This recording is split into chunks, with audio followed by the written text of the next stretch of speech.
Hey, welcome and thank you for listening to or watching the Focus Forward Business Podcast. I'm Sturdy McKee, a business coach and advisor and your host.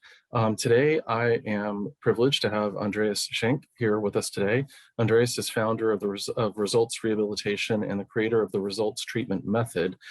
He's been a physio for over 31 years and running Results Rehab for 20 plus. He is based out of Coronado, California. Thanks so much for being here, Andreas. Thank you, Sturdy, for having me. Appreciate it. Yes. Yeah, no, this would be great. So will you tell our listeners a little bit more about who you are and what you do? Yes, I was formerly trained in Switzerland as a physical therapist, came over here about 32 years ago. Ended up struggling getting my license here because it's not easy to get in there as a foreigner. Finally got the license, got sponsored by a nursing home, worked in nursing home, recognized a lot about how therapy is being done here in the States compared to Switzerland a bit. So kind of was also surprised about some standardized methodology people use here when they work with elderlies especially. And I recognized, okay, I was not quite happy about that. I was just pushing myself to do different stuff. I became then the clinical instructor and supervisor also for some of those nursing home rehab departments. Did a lot of teaching, did a lot of mostly at the time then stroke rehabilitation stuff, which was one of the pieces I was luckily very well trained in. I had the privilege to work some of the best coaches or teachers in Switzerland in regards to stroke. The good news is that my teaching background was so nice that I also had tremendous, great coaching through the dean of our school. He was the co-founder of Swiss Manual Therapy, with Dr. Schneider together. They were developing that and was pretty much one of the most famous manual therapy techniques or teaching systems which have been established in Switzerland at the time, based out of the Norwegian, Swedish technique. Kaltenborn was actually the foundation there. So background in that as well, and then maybe you guys learned about the Swiss ball exercise ball. Right. One of those things came out of Switzerland, but it actually was developed by Dr. Klein Vogelbach. She was a German professor, doctor of medicine, medical doctor, as well as physical therapist. And she taught all the way into the 92s, and she was just phenomenal. Hated her language in the books because she was so precise, and German is horribly difficult. And anyway, it was perfect though. It was really, I actually use her knowledge, her background information tremendously in the way then the results treatment method has developed over time, as I was just pushing for new ways of maximizing and improving outcomes of patient treatment outcomes. Yeah, so I have been doing this now for a long time, and building from nursing home into then outpatient clinic with, of course, top level athletes and Navy SEALs here in Coronado, San Diego. There's the range of what we do and treat here is very high. There's like from young kids to all the way up to 100, and in between very highly fit people. Doesn't matter because the application of RTM actually can be utilized on any type of patients, which is phenomenal in that sense. It is multi-applicable. It's a great thing to have up your sleeves when you have trouble with some of those patients. So that's what I've been doing, and recently has been in COVID especially. We pushed forward, did a lot of videotaping, over 200 videos shot with 2 cameras, and we do a lot of editing now, preparing for continuous education courses in the future as well. So that's where I'm at, and it's exciting, to maybe future share that with other people, so. Good. Well, it's good to find out the Swiss ball is really, truly Swiss. Not just rumors, not just a name. So that's good. I have a if you don't mind, that's a really good story. I came to the States and I learned that people here use the Swiss ball. And evidently, a lady PT who actually pushed the selling of the Swiss balls in the United States, she was a former PT, very quickly didn't have to work anymore because she just was the one person selling Swiss balls all over the United States. And I didn't realize that for 10 years, working my patooties up, her just like selling her Swiss balls, not being Swiss, but yeah, it was quite fascinating to see how that works when you work. She just had a really good niche there, so it was very good. Well, that's great. So how did you get started in business? I mean, why did you go out? Well, and another question, is Results Rehab your first business? And Yes. what prompted you, and how did you get that off the ground? It was more or less forced prompt. Yeah, I can relate to that. The circumstances were that the company I worked for, they had contracts with nursing homes, and because I was the lead clinical director of some of them, they trusted me to actually step into a new project. And the project was to step into a new Coronado-based small outpatient clinic here. So they actually had a occupational therapist, hand specialist. Also, we were teaming up together in their clinic, starting that new clinic. And unfortunately, they did a really very poor job marketing it. And I was just there to say, hey, look, you hired me as a PT. I'm helping you with getting the outcomes with the patient, but you didn't hire me to do marketing for you. So please understand. So after 2 years of them really struggling, realizing that they're losing money, they had the president of the company approached me and he said, okay, well, Andreas, we have to let you go, or you can buy the business. And I said, okay, well, what do I buy? A losing venture. What's that going to cost? Yeah, I was not a businessman, I had a little bit background of business from school, 45 years ago, not applicable to what the American model of business is. And it was very strange to me, but also had already three kids, a mortgage payment. And they basically told me, well, if I don't have financials, I'm sorry, if I quit and I would have to go back to like hospital work or something, the matching of that salary would be very difficult because I was already a top peer as I was a lead therapist for a long time. So I said to myself, okay, well, do I want to jump into this challenge? And I also actually learned that 3 clinics in the same location, they were actually failed. So my odds were bad. So I didn't know. I had no clue. And I also didn't know how this all works. And so I ended up going to a banker and then they said, okay, can you show me financials? And I said, okay, what financials? I had no clue, right? So I went back to the guy president and said, can you provide me with financials, which the bank? And then they struggled to provide that to me. They did not have good bookkeeping. And there goes the business aspect So just talking about business, get your book straight, get your financials straight, because if you don't have that, you can't go anywhere. So that's what the advice of this banker says, look, based upon what they're offering here, basically the purchase price, is that you would not want to pay that because there's no evidence at all. There's nothing. You are better off opening your own clinic down the street with a small shop, invest your own money into it, but don't buy something which you pay for, which has no value behind it. So I kind of listened to that, and I went back, negotiated, and said, okay, well, at this point in time, thank you for offering this business to me, but I'm not going to buy the business for that amount you said you want to get from me.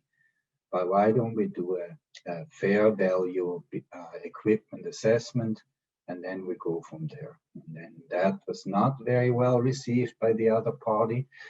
They didn't like me too much, but they were kind of in a situation where they needed to get rid of equipment. And instead of just having to hassle with equipment and the time and effort to get rid of it, they thought it's maybe the best thing they can do. So I ended up starting with bad equipment, no computers, nothing really good, nothing really, well, some basic stuff, but not very good. So I ended up just starting there from scratch and then downsized. I looked at the rent. I looked at the size of the space and how much money they paid monthly. And I said, and I also looked at how many clients they may leave me and how that would work out. And saying, okay, that's not going to work out. Like, I have so many expenses. I have this and this, and I need to downsize. So I contacted the landlord. Can I downsize? Can we put walls in it? I said, yep, we do the wall there, but you have to find me a renter on the other side of the wall. I said, okay. So I found a renter. I was a photographer. For some reason, somebody walked down the parking lot looking for space and said, hey, by the way, and she'd be asking, is there any place open for you? And I said, you know what? Yep, right upstairs. It will be brand new. We are going to put the wall in for you. So that's how that worked out. That's nice. Yeah, so it was actually really, I call it magical moments. You know, I had situations where things just fell into place because I had an attitude towards just taking on the challenge in a way that I said, I'm not going to give up. I'm going to do what I want to do. And you know, and again, you know, if you don't ask me at the time, don't ask me anything about whether I knew business or not. I did not. I just really believed that quality type physical therapy is needed out in the community. And what I could offer is just a quality which maybe other therapists may not be able to get to very easily because I had a really good background education and also great trainers and coaches and so forth. So I just believe that it's going to potentially work out. And then I started doing nothing else than work very, very hard. And the first 2 years, I must say, if I would rewind the whole thing, I do not know whether I would want to do it the same way, but I work 12 to 16-hour days, 6 days a week. So that was rough. I did end up getting help because I built up my business, but I had all these hats on. I was a secretary, was the hole puncher, you know, the thing where you do the papers into the chart and stuff. Of course. That's the beauty thing. And that also then led me to be extremely curious about technology, because I always believed that if you are not, that the model I went by was TTT, technology, talent, and tolerance. So technology helps you to streamline processing and systems to make it faster. So that's kind of where I thought, okay, I need to get this done fast. I have to have my phone. I had a phone box, you know, with all the doctors programmed in, like 15, 20 doctors, just one button. I didn't want to dial. I just wanted to push a button to call. And I also at the time, was 20 years ago, you can imagine, writing reports. I didn't have an EMR system. There were not that many out there, I think, right, where you had something all inclusive. So I had to do the billing, and all this stuff was independent on pieces of paper. And reports were written more or less on a Word document and is faxed it over to the docs. And so the innovation was that I said, okay, IBM had this computer dictation thing, which I then invested in, and then I was able to write my evals faster. And just everything was like forced by time. I needed to become really efficient. And that was really just because of that need to get to find time for things, especially not to chip it away from the patient's treatments. That was always my objective. I didn't want to take time away from the patient's treatment's quality just because I was busy and had all these hats on and tried to figure things out. It really forced me to be super efficient, and very quickly I ended up digitalize a PDF. Things came very handy at one point.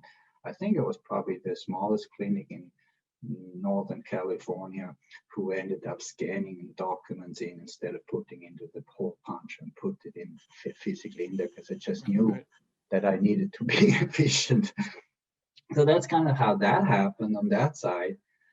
Talent or tolerance, right? So I ended up saying, okay, if I want to hire anybody, I need to have some people who really know what they're doing. And I started with again, I did not want to jeopardize the quality of services I rendered to the clients, because that was my reputation. I did not want them to be like everybody else. I wanted to be better than the other clinic, because we had better therapists, better educated therapists, and so forth.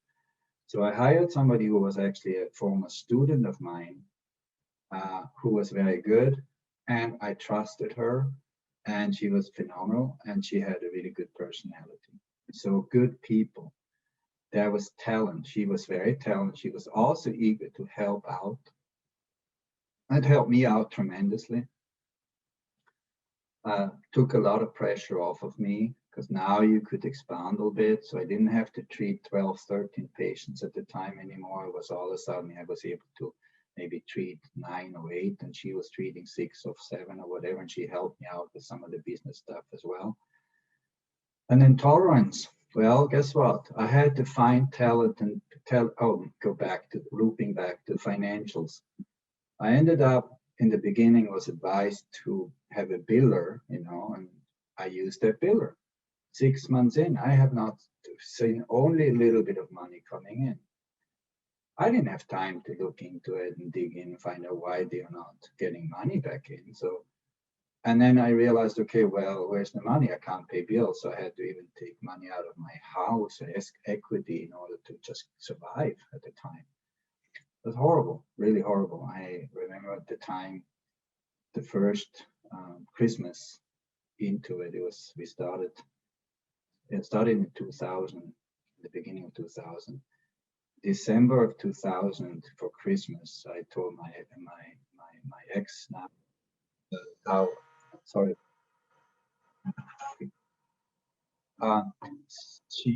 Sorry about that. I'm trying to decline this. Hang on. I'm going to try to turn this off quickly because I'm on airplane mode. Making sure that we're not getting disturbed anymore.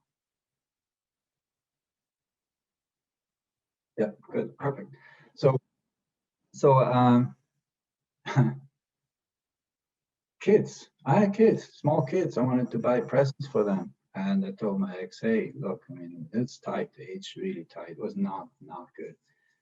And I even told her, look, if things are not getting better, we probably have to pull the plug and I'm going to have to find a regular job in a hospital and so forth. And it was not fun. And then after having changed 2 billers after the first one, there was so much in a squeeze that I realized all of these billers, they promised me a lot, but they didn't deliver. And I had outstanding bills for about $150,000 were sitting there. They were not collected on. And you can imagine how much pressure that is when you don't get cash in and you have to constantly just pull from money from somewhere else.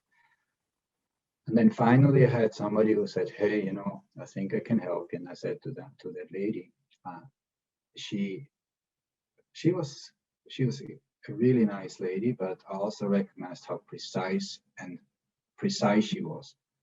And she was so precise that it became almost annoying. Tolerance, right? Technology, talent, and tolerance. She went after every single penny, but she was so on me to get her the right information that she could plug it in on her end, that she could collect the money, right? So I actually ended up saying, okay, well, I can tolerate her because she's very talented, and if she uses technology or not, I didn't care because she was outside of my office because she just took care of the money side. So finally, within less than 5 months, she collected over $80,000. Old money, not even the new one. Right, not the regular. It really put me at ease, and I started to believe that it actually will work out.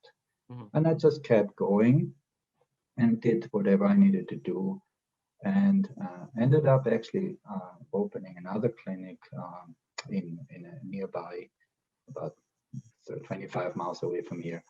which was because we had money built up and we were able to invest into it. And again, it was more like the thing, I can do it, I believe in it. And I must say, it was not at that moment very educated about building really the clinic up. We just thought the first model worked out. Now we learn from our mistakes and move on to the next one. But I didn't really know about how outpatient clinics actually are built on customer relations and staying in touch with them and so forth. It was all based on physician referrals, which you built somewhat a relationship with.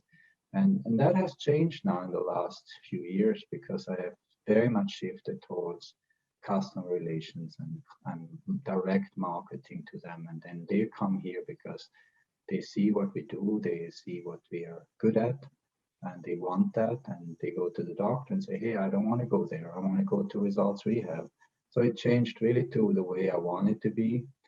I want it to be that people recognize the quality we can provide and the difference what we can provide, and that they feel that, and then speak out to other family and family friends, etc., etc. So that's how we have been, even through COVID, we have been able to do pretty okay because of that.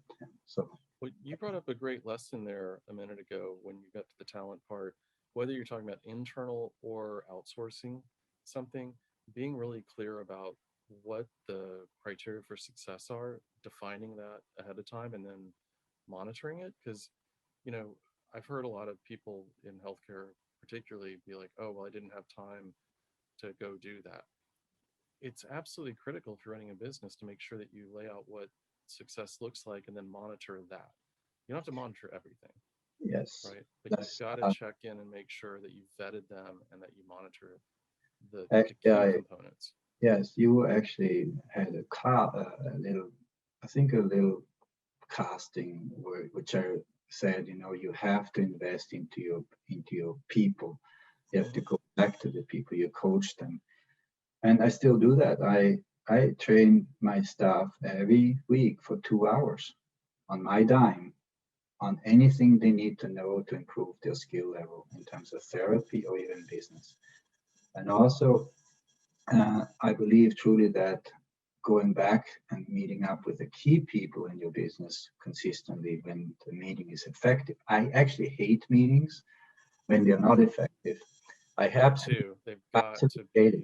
So you can sit there, talk about it, and a week later you come back and you're in the same place, right? Nothing is, no action, just talking. Beautiful. Right. So that my other that's called coffee. I don't care about talking. I really like action. So. Right. Yeah. No, a meeting without objectives and an agenda is coffee. Yeah. So yeah, I just urge everybody, why are you having that meeting? What do you want to get out of it? Have a structure to make sure that you can get it done, that you can follow through and follow up. Yeah, all that's critical. Yeah. Cool. So what challenges are you currently facing in your business, and how are you working to overcome those? At this point in time, I still is probably overcoming the COVID situation. And it's interesting enough, you know, as soon as telehealth came into place in the beginning of COVID, I jumped on it. Not the guy who is just sit there. I just do stuff right away. And we tried. And the amount of response we got from that was very, very little. I just, people seem to like what we do with our hands and with our instructions on a one-on-one basis. And I actually have currently a telehealth patient out of Santa Fe, a Medicare patient. She was referred to me by a patient here in Coronado who knows her, and she has some back issues. And I'm happy to do that. Again, skillful. So he has a patient has scoliosis. This lady particularly has scoliosis. If you can instruct somebody very carefully, step by step, how to move, you can actually make them feel better. And they are absolutely fascinated by that. You're not touching them at all, but you can do a whole hour of therapeutic movement exercises, which allows them to actually feel better afterwards. But again, it requires that skill. What do you give them as instruction specifically? But so telehealth, not really something I do. It's one out of all the treatments we have. but most everything else is really based on hands-on stuff. And so now the challenges we are running into right now is, I think, the vaccination.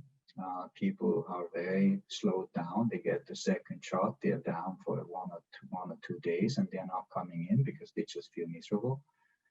So the last few weeks has been really slow.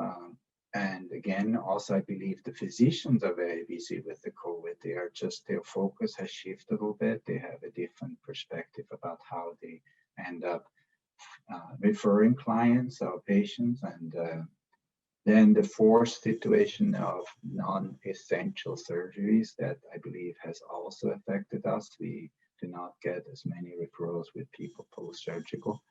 So everything is kind of like in that situation. So thank God over the last 3 years, we have established a fairly decent amount of private pay patients who just see the value of what we do, and they come in despite, they self-refer pretty much, and then we get the prescription back up by the doctor, direct access pretty much.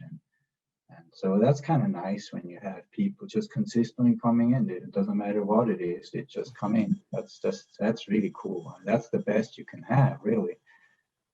Yeah, so even though there's legal paperwork involved, you have to be careful with that too. You have to follow the guidelines and rules, and I think it's very important. Yeah, we're pretty heavily regulated. Yeah, yeah. Pretty heavily regulated in that regard. We cannot just do whatever we want to do. So just know the law, follow that. That's my advice there too. Don't deviate from that. That's not worth it. It's jeopardizing the whole system and everybody. It's really not advised. So, Andreas, what's your proudest moment in business? I think it's always when you hit a down, when you hit really low and then come out of it much stronger. And like, for instance, I would say that what we did in last year now with COVID was quite something special. I'm very proud of what I think I did in terms of keeping all our employees basically, applied, of course, for the PPP loan, and then used that while we had no patients to give them opportunities to help on a bigger picture for the results treatment method future. So we are. So you were building your online content and that type of thing. That's right. During the downtime. Right.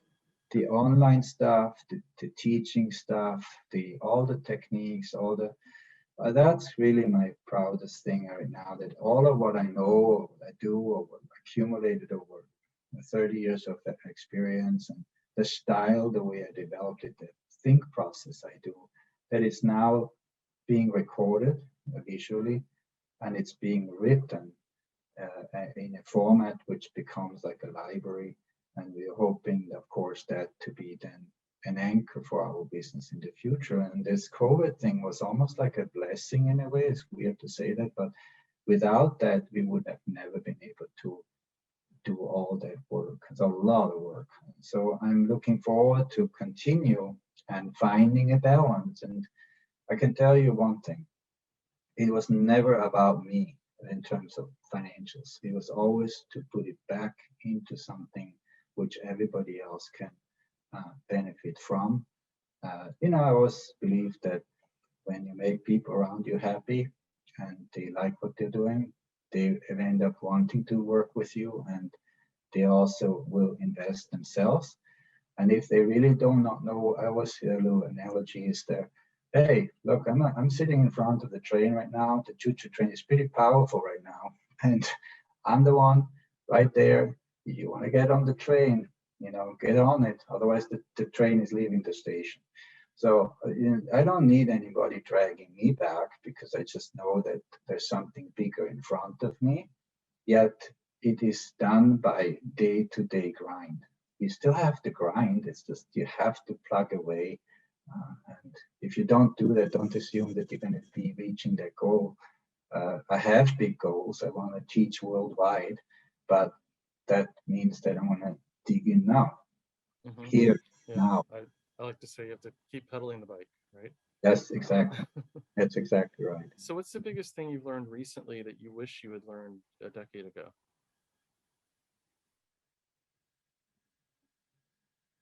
To get advice. Yeah. It's Not try to go interesting. it I alone. think I think it goes in the direction of what your business is. Third is to help other people to not get stuck with just your own mindset of what you think is right. I think you have to open up and get surrounded by people who help you, guide you, open your mind to new systems, new ways of looking at it on a business level side, as well as if you, yeah, just being open-minded about things, and then not being afraid, maybe to take that jump and maybe that risk to invest into something new, which potentially could, I mean, nothing is safe and nothing is. I made an investment 3.5 years ago into a marketing system, and I spent a lot of money, and everybody who looked at the numbers said, "Well, Andreas, what the hell are you doing? There's a lot of money." I said, "Yep," and I said, "Yep, it's a lot of money, and I'm trying to recoup it, and it didn't work out the way they told me that it would work out." And I said, "Okay, you know what? I didn't have any regrets. And why did I not have any regrets? Is because what I learned from that is I can use that knowledge and tweak it and make it my own and still build into what I do now. I disconnected to that system, right? I didn't Mhm. have the financial burden anymore. But it was definitely not a wise choice. It's like buying stuff. How many times have you bought stuff which really is ending up just in the trash because you realized it really was trash? And you invested, you tried, you thought it was right, but then, and at the end, at the end of the day, you have to be content with your choices. You have to be come come to peace with what you're doing, because you're just. I don't like the terminology trial and error, because you're trusting people are supposed to be a model of success, right? There are usually people out there promoting good stuff. They're usually successful, present themselves to be successful. And you trust them and believe in them, and then you start trying it yourself. And maybe it works, maybe it doesn't, but you have to still do your work. Well, it brings up a great point too, though. It's got to work for you. So when you're reaching out and asking for help, and I find a lot of people who are kind of starting out are really eager to ask for help, but they don't have much in the way of resources, and they're just trying to put everything together. Another reset point, 5, 10, 15 or more years into your business, we're in it so much. I love Bill Gallagher, another friend and coach, said this to me, and it's like the fish is the last one to see water. And when we're in Yep. it every day, when we're mired in it every day, we, getting a different perspective, and especially after we've been doing it for so long, um, other people are out there innovating and trying to figure out better ways, and you can learn from them, and you can Mhm. learn from somebody. That's one of the advantages of what I do. I get to see all kinds of different people figuring different problems out, and Yeah. can share those. It's Yeah. not intellectual property, right? But share the ideas, to share a concept, um, new way of thinking, new way of approaching. So, no, Right. that's cool. Always learning. Um, Yeah. any favorite business books or articles that you've come across lately? Uh, I don't really have a whole bunch of time to read. Um, what I do read is my own statistics. Okay, okay. So I am very, meaning I learned to recognize that statistics and numbers are very powerful, and you can kind of predict a little bit what's going on in your business, and that helps.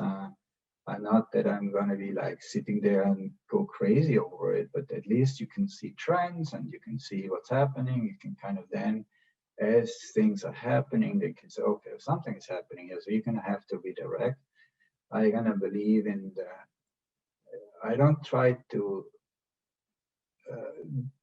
overreact, because it never helps. I learned that overreacting is definitely not a good thing. So I kind of, when something is a little bit off, then I say, okay, something is off. So I'm going to redirect things a little bit and making sure I go down to the ground. I ask the questions. I ask questions. What is going on? What happens? And so forth. So we're reading books? No, but I have, there's another thing I believe in is this. We have many, many books in the shelves, right?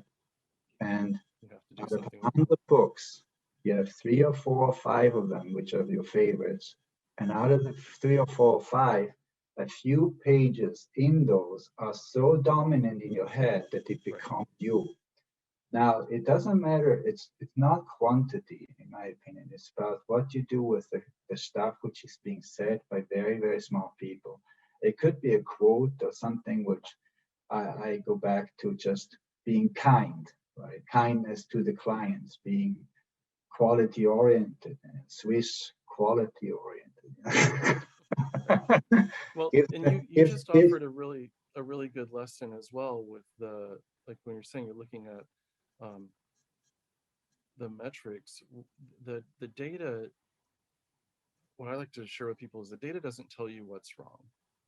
No. It doesn't tell you what's going on exactly. So what you said next was really important. You drill down, you ask the questions, you get granular with it, because in essence, that's your diagnosis. The data tells you where to look.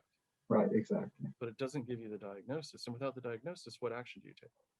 Now, you definitely have to then go a step away from there and say, okay, well, new evaluations are down. So it could be that I actually ended up just this week, we started reaching out to some of the main key physicians who started to slow down their referrals. And I just got a text this morning from my office staff who reached out to that particular office, getting communication with the office manager there. And you say, hey, Andreas would like to talk to the doctor, 5 minutes just to find out what's going on, just to kind of not disturb them, because I hate to actually talk to them because I know how busy they are. And I feel like the next rep, pharmaceutical rep, so but what I'm doing is I still do it, even though I don't like it. I reach out, and then this text came back and said, my front office texted me and said, hey, she's very busy, the doctor's very busy, and yes, the referrals are just slowed down, but most of the time, recently they send it to the nearby hospital, because a lot of the patients they have been seeing lately have been associated with a different insurance card which associates with the hospital. So they actually referring from the patients is linked to the hospital insurance. And I said, then there's that next click in my head and say, okay, well, what's going, well, that's not really true somehow, because before we had a lot of military clients come through, military, which I take, And so that's what I mean. So there's that next question I have, right? Say, what is going on? Because is it that they're seeing more of that, or and unless you actually really dig deeper and trying to figure out what really the cause is, you just don't know. It's very tricky, not easy at all. Well, no, but with practice, you get better at it. Yeah. Right? Just like clinical practice or anything else. Exactly. Cool. Yeah. Any other thoughts you want to leave us with before we wrap up? No. I think I still like to go to work. I still like to enjoy the process of teaching and treating patients, making them feel better. We are in a business where that's the ultimate goal. Giving people options, educate them about their own bodies to feel better. That's our goal as therapists. And if we can do that and do it skillfully, kind, and with enormous compassion or passion, then that's, I think we should keep pushing forward on this and never give up on it. Cool. Well, thank you. Thanks for that. And thanks so much, Andreas, for being here. Thank you very much, Terry. Appreciate it. Thank you. Take care. Bye.